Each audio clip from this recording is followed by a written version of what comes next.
Salut, c'est Zach du Journal Armand Corbeil. Aujourd'hui, on a la chance d'avoir une entrevue avec Pierre-Luc Pomerleau, un humoriste de la relève. Il a joué dans plusieurs émissions comme les Jokers, Alt ou encore Plug. En plus, il a son propre spectacle. Fait que là, on va aller le rencontrer.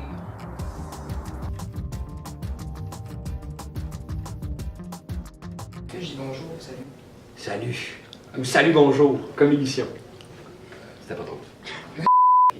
Salut Pierre-Luc.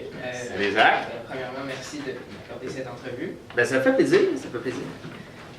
Bon, on va tout de suite commencer. Ben, tu as fait partie des Jokers, une émission qui jouait à B, mais que présentement ça joue plus, ça a arrêté.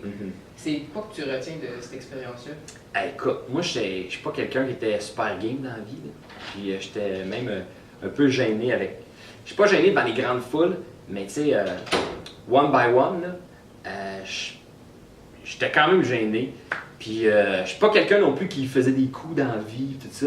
Fait que de me retrouver dans une émission comme ça, où je suis confronté toujours à faire des défis qui n'ont pas de bon sens, ben ça m'a bâti pas une genre de carapace, mais j'ai appris à mieux improviser dans des situations embarrassantes, puis mieux gérer les situations embarrassantes aussi, les gros malaises.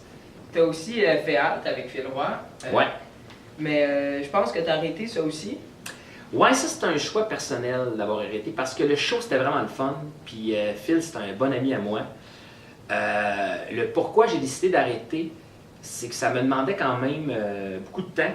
Je sais pas si tu as la chance d'avoir une couple de capsules. Moi j'étais le gars qui expliquait les affaires, fait que je construisais. C'était tout moi qui construisais les patentes, là, tu sais. Puis que je détruisais souvent dans le tournage, là, tu sais. Ça devait être détruit. Fait que ça demandait beaucoup de temps de préparation pour patenter l'affaire. Il fallait aussi que j'écrive, il fallait que je trouve le sujet, que j'écrive la chronique et tout ça. Puis ça me laissait moins de temps pour travailler sur mon spectacle que je fais en ce moment. Puis d'autres projets que je voulais faire, que j'avais en tête. Fait que j'ai décidé de laisser ça de côté. Ben toi, tu as fait de la télé et de la scène, mais c'est quoi ta préférence entre les deux? Ben c'est sûr que c'est la scène. De loin, puis je pense que ça va toujours être ça. Puis tu parles à la majorité des humoristes, puis ils vont te dire oui, la télé c'est le fun, mais il n'y a rien comme la scène parce que c'est direct. T'as le rire tout de suite, t'as la réaction du public. La télé c'est long. Puis même les Jokers, même si c'était de l'impro puis on allait piéger le monde dans la rue, il y avait quand même beaucoup de longueur parce que tu fais un peu de montage, tu en fais de la vidéo, il faut placer les caméras, il faut placer l'éclairage. Puis là, des fois, il n'y a plus de batterie, ou il n'y a plus le soleil change, puis là, il y a de quoi qu'on a dans la face, puis là, il faut changer ci, puis là, ils viennent te mettre de la poudre. C'est long, c'est long. Alors que la scène, c'est direct. Comment est-ce que tu trouvais l'école quand tu étais jeune? J'étais quand même bon à l'école. J'haïssais pas ça. J'avais quand même du fun. J'étais assez sportif. Puis moi, au secondaire, j'ai été dans une école de gars. On était juste des gars. Puis j'ai quand même aimé ça. Parce que t'as moins de... Je trouvais que quand t'es juste des gars dans la classe, t'es moins gêné de poser des questions puis avoir l'air niaiseux auprès des filles. Puis tu déconnes bien plus quand t'es juste des gars ensemble. Les profs, ils aiment ça qu'il y a des filles parce que ça, il y en a qui se calment. Peut-être qu'à un moment donné, tu viens que tu te dégênes, mais en tout cas, nous autres, on était juste des gars, puis on était passionnaires en plus. Là. Moi, je couchais à l'école toute la semaine. Là. On en a fait des conneries, là, puis ça, c'était drôle, c'était le fun. Les nuits à se lever, là, puis quand c'était la fête de quelqu'un, on partait là, la nuit, là, puis on allait le frapper avec des oreillers, là, puis on le tapait avec du tape, puis on le laissait dans le corridor. Puis là, les surveillants, après ça, quand ils faisaient leur tour, ils trouvaient un gars tout tapé dans le corridor. On a eu bien du fun à faire ça. Tu as fait les premières parties de François Bellefeuille. Ouais! Puis là, il va sortir prochainement son nouveau spectacle. Est-ce que tu vas refaire les premières parties? Oui, en fait, il m'a demandé. Il y a son nouveau show qui s'appelle François Bellefeuille, l'homme le plus fort au monde. Il est en rodage actuellement depuis le mois de juin. Puis le show sort à la fin janvier. Fait que moi, j'ai commencé le rodage avec lui du deuxième show. Il disait hey, ça te tente-tu? C'est toute la même gang, en fait, les deux techniciens, c'est les mêmes. Puis là, il se disait on serait les 4 ensemble encore. Il m'a dit, ce qu'il m'a offert, c'est qu'il m'a dit quand t'es pas en spectacle, tu serais avec moi en spectacle. Puis quand tu as des spectacles, ben, je vais me trouver un remplaçant. J'aimerais que tu me parles un peu de ton spectacle que j'ai vu et qui était très drôle. Ouais, tu as vu ça, oui, je me souviens que tu es venu voir ça à Terrebonne, je crois. Ouais. Ça. Mon spectacle, il va bien. C'est le premier spectacle, c'est toujours un ramassis de tous les numéros que tu as écrits dans les dernières années. C'est parce que quand tu commences en humour, souvent, là, la façon de faire, c'est que tu vas écrire à peu près 5-7 minutes. Puis là, le 5-7 minutes, tu vas aller jouer dans les bars. parce qu'il y a des soirées dans les bars à Montréal, puis en périphérie de Montréal. Puis là, tu le joues, puis tu essaies d'améliorer ces 5-7 minutes-là. Puis à un moment donné, quand ces 5-7 minutes-là est bon, ben là, tu rajoutes comme un autre 5-7 minutes pour avoir 14 minutes, 15 minutes, 20 minutes. Puis là, ben, tranquillement, tu montes comme ça jusqu'à peut-être une heure de matériel. Est-ce que tu pourrais me parler un peu du prix Vector que tu as gagné cette année? Ça, c'est très cool. Ça, j'étais content de gagner ça parce que le prix Victor, je m'attendais à avoir révélation du festival. Mais ça faisait comme 5 ans que je faisais des galas juste pour rire. Fait que j'étais plus vraiment une révélation. J'étais plus le gars qui est là chaque année. Là. Puis mon numéro, ben, il est dans mon show actuellement. Je suis super content. Ça a super bien été, ça a bien performé. Puis j'ai réussi à aller chercher ce prix-là. C'est une belle tape dans le dos, je te dirais.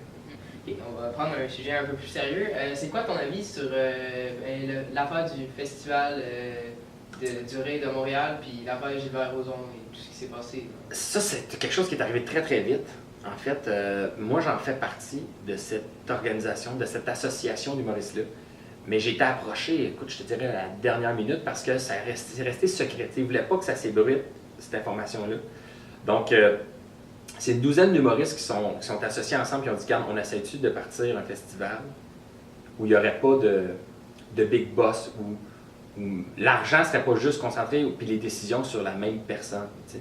Puis l'argent ramassé, ben, au lieu d'aller tout dans les poches d'une même personne, ben, on pourrait la redistribuer pour aider la relève, puis faire d'autres projets, tout ça, t'sais, ou la réinvestir dans le festival de l'année suivante. T'sais. Fait que j'ai été appelé quelques jours avant, puis ils m'ont dit « Hey, ça te tente-tu d'embarquer là-dedans? » Puis moi, j'ai dit hey, « Ben oui, c'est sûr, qui qu'il y a là? » Puis c'était toutes des... Tu sais, c'est des idoles de jeunesse, là, qui t'appellent puis qui te disent Pierre-Luc, ça te tente-tu? Fait que tu dis oui. Là, moi, Martin Petit, j'ai grandi en le regardant. T'sais, en plus, François embarqué là-dedans, puis moi, je suis beaucoup avec François, fait que j'ai fait moi, je vais all-in avec ça. Puis c'est certain que là, en ce moment, il n'y a rien de construit, il n'y a rien de bâti. On est encore l'ébauche au départ. Ils sont en train de construire ça, de mettre les bonnes personnes, de faire un conseil administratif. Mais chose certaine, je pense que ça fait bouger les choses, beaucoup. Puis c'est une bonne affaire. C'est une très bonne affaire. Puis je dis pas que je ne retournerai pas faire des numéros à Juste pour rire, mais c'est sûr qu'en ce moment, mon énergie puis mon attention est plus vers le Festival du rire de Montréal. Tu as fait quelques capsules à Vlog. Ouais. À Vlog, plus ouais. précisément. Est-ce que tu prévois d'en faire d'autres? On en a tourné d'autres. C'est pas quelque chose qui risque de... Je sais pas, en fait, c'est assez nébuleux ça. On est beaucoup de collaborateurs à Off-Vlog, puis on fait toutes sortes d'affaires un peu disparates. Je pense que la commande de Off-Vlog, eux autres, c'était on tire un peu partout, on essaie n'importe quoi. Puis moi, là, ils m'ont donné carte blanche. Ils m'ont dit qu'est-ce que tu as le goût de faire, on le fait. T'sais. Fait que je pourrais même changer d'idée. Là, on avait un petit concept. J'étais avec Maud Landry, une autre humoriste, puis on essaie les affaires, on teste un peu. C'est un peu un tester sur les humains là, qu'on fait. Mais je pourrais arriver avec une autre concept, puis ils feraient ah ouais, go, on tourne ça. T'sais. Fait qu'ils sont assez wide open, là, ils sont prêts à faire un peu n'importe quoi. Tu fais des capsules sur Facebook qui s'appellent Petite Sœur. Ouais. Est-ce que c'est toi qui produis ça? C'est pas moi qui produis, c'est moi qui l'ai écrit par contre. Au départ, c'était moi qui voulais le produire. Mais contrairement à toi, moi en montage, je suis pas bon. Je suis vraiment pas bon. Puis je suis pas équipé non plus. Toi, t'es assez bien équipé. T'as même un caméraman qui te suit, de l'éclairage.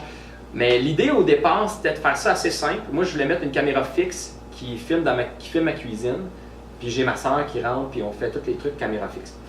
Puis là, j'ai approché une boîte de production pour savoir comment ça coûterait louer l'équipement. Moi, je voulais juste leur louer leur expertise pour avoir une caméra puis quelqu'un qui vient au moins faire l'éclairage. Mais eux, quand je leur ai proposé l'idée, ils ont vraiment aimé ça. Dernière question, c'est quoi que tu aimerais faire plus tard, après l'humour? Oh! C'est une excellente question, ça!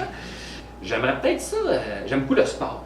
J'aimerais ça essayer d'associer le sport puis le fait que, si mettons j'ai assez connu, puis j'ai une bonne réputation, d'associer mon image à une marque peut-être, puis d'être genre représentant. Est-ce que tu aurais une salutation à faire aux élèves de mon école, Armand Corbeil? Armand Corbeil! Jeunes gens d'Armand Corbeil, je vous salue. Faites ce que vous aimez dans la vie, c'est important. Puis fonce, peu importe ce qu'on dit. Ben, à moins que ce soit des affaires croches. Mais si tu veux être une chanteuse, sois une chanteuse. C'est ça. Hey, c'était Pierre-Luc et Zachary pour la capsule à la place des arts. Même pas à la place des arts. Non, on va commencer. Tu finiras pas avec ça, tu feras du montage, la fin était mauvaise. Voilà. Ah, ben merci. Hey, merci à toi. C'était super le fun.